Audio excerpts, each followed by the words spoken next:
This is my reflective video for my attendance for a group meeting.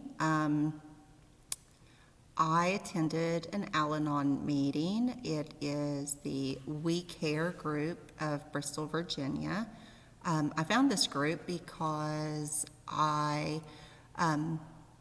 was actually looking and calling pretty much anyone and everyone I know that has group meetings, many churches, crisis centers, looking for somewhere to attend. And I ended up coming across an article from 2011 out of like a Southwest Virginia newspaper that had a list of different group meetings for the area. Took a chance and called the number for the Al-Anon. The first number that was listed for it was disconnected. The second one took me to a woman that is no longer actually involved with the group, but is still in contact with one of the core group members. And she passed my information along, and Jean gave me a call back, or rather texted me, asked me some questions. She came across a little protective at first. She wanted to know who I was, where I went to school, what class, and I was doing a observation for, and things like that. So the meetings are on Mondays, Wednesdays, and Fridays, and they are currently meeting via Zoom. The group generally has 8 core members. Jean is one of them. She often facilitates the group, but they call it a leader. But several of those members, they actually take turns being the leader for the group, and that involves picking readings and kind of deciding what the group is going to talk about, like what the theme for the meeting is going to be. But each meeting kind of follows a format. They open the meetings up with an introduction to introduce Al-Anon as a group, and then everyone kind of introduces themselves just by saying their name.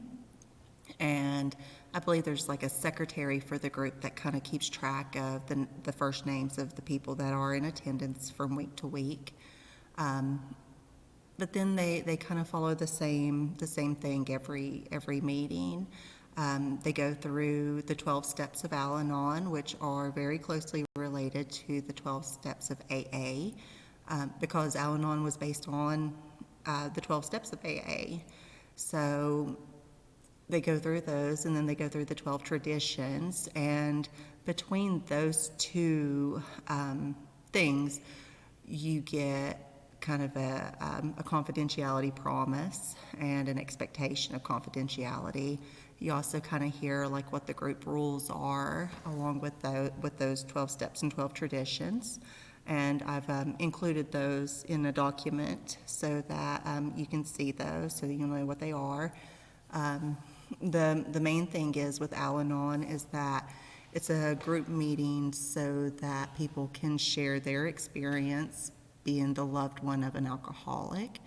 I like that one of the things that they talk about, one of kind of the rules, what's in the tradition, is that they're not there for the alcoholic. They're there because of the alcoholic.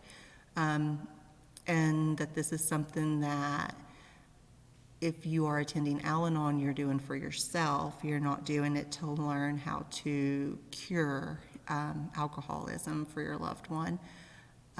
They call it the 3 C's. You didn't create it, you can't change it, and you can't cure it, and you didn't cause it. So it's kind of a neat little thing, and that's something that they talk about a lot within those 12 steps and 12 traditions.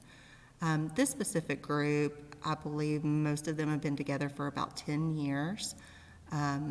The vast majority of the group are women. In fact, I attended 2 meetings this week, and there were not any men. For the most part, you could see several of the participants, but not all of them. But my assumption is that Most of these women are probably between the ages of 25 and 70, and are generally white. But then again, the demographic for this area is kind of reflected within the demographic of the group meeting, I feel like. There's only one facilitator for each meeting, but that facilitator does change from week to week sometimes. There wasn't really an icebreaker per se. However, they do a newcomers reading, so to kind of open up some dialogue for anybody that has not been to an Al-Anon meeting before. It also kind of establishes some ground rules, and also encourages empathy and support and a warmth that would encourage people to feel comfortable sharing if they need to, but they don't have to.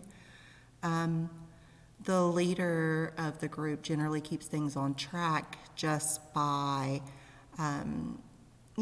asking if people have anything they need to talk about, if there's anything they need to add. They choose a few readings that fit with the theme for the month, and then participants take turns reading out loud, and then the floor is open for people to share, and it can be, something personal that they've experienced that relates to those readings, or it could be just something that came up in their mind when they heard certain lines within the reading. So that's kind of neat. So it doesn't really put anybody on the spot. At the end of every meeting, they join together and do a serenity prayer, and then they invite everyone to keep coming back. I've been to some Al-Anon meetings before, been to many AA meetings and NA meetings, with a brother that was an alcoholic that passed away in 2009 after a long battle with alcohol and drug addiction both. But, I used to go to those meetings with him to make sure that he stayed because he was court ordered. Most of these participants were all of these participants are volunteers, of course, but the way that this group ended was a little bit different. There was more of a feeling of an expectation, like, yes, we know we're going to see you next week, whereas with NA and AA, it was more of a, we hope to see you again next week, but there's not an expectation of it, because they are expecting people to struggle, whereas with this group, it feels like they are expecting people to thrive, and I really liked it, and I think that I am probably going to go back myself, and I think I'm going to encourage my mom and some of my family members to go too. So I'm really glad that I had the opportunity to participate in this group, and I appreciate the assignment. So thanks.